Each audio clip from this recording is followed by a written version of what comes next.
Hello, it's Recommender Systems class at DePaul. This is Jackson, your host, and I'm going to run you through my Librec implementation. I'm just going to show you the ins and outs. Here's the my rec driver class. I didn't really have to make too many modifications to most of it. The first part is this the setting that I added here. Beta is conf.getInt.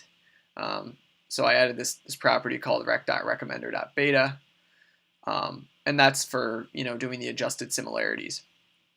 And I modified this class a little bit, added some comments in here. I was a little confused as to what was going on. It took me a while to figure out, oh, okay, this guy is just a list of user similarities. It's our job actually to go ahead and get the items that both users have rated. So that was the first thing I did. We're looping through two users.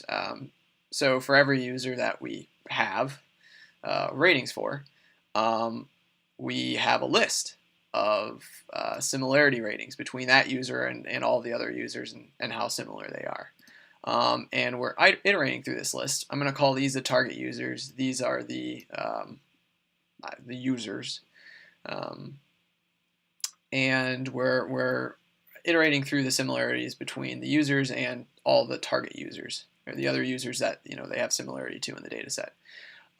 So once we have a target index of that target user that we care about, we can get all of the ratings that target user has made. So that's a row on the training on the training matrix. Those are the rows on the training index. So if we take the user index on the row of the training matrix, we can get all of the items that this user is rated.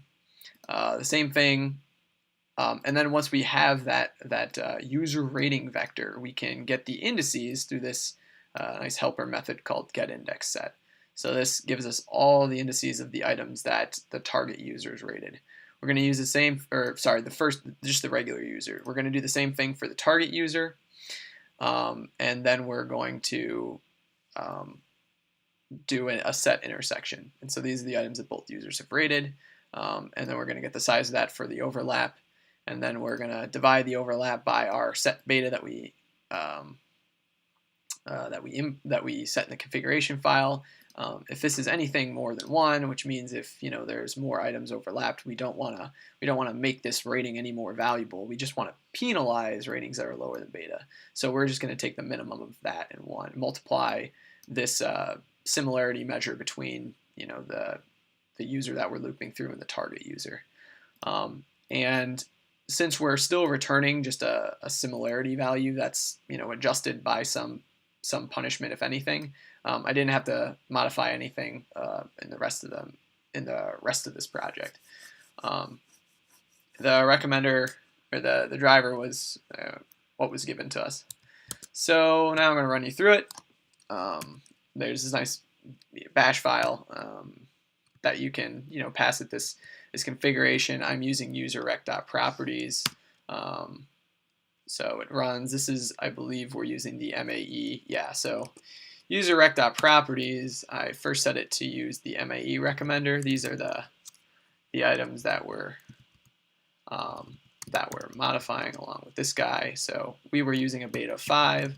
If we wanted to do the precision, we can just modify this a little bit to, I believe those are the correct classes. We can run it again. This one takes just a little bit longer, but it's not the end of the world. And there we go. We have a precision evaluation and an MAE. And that's it. Thanks for watching.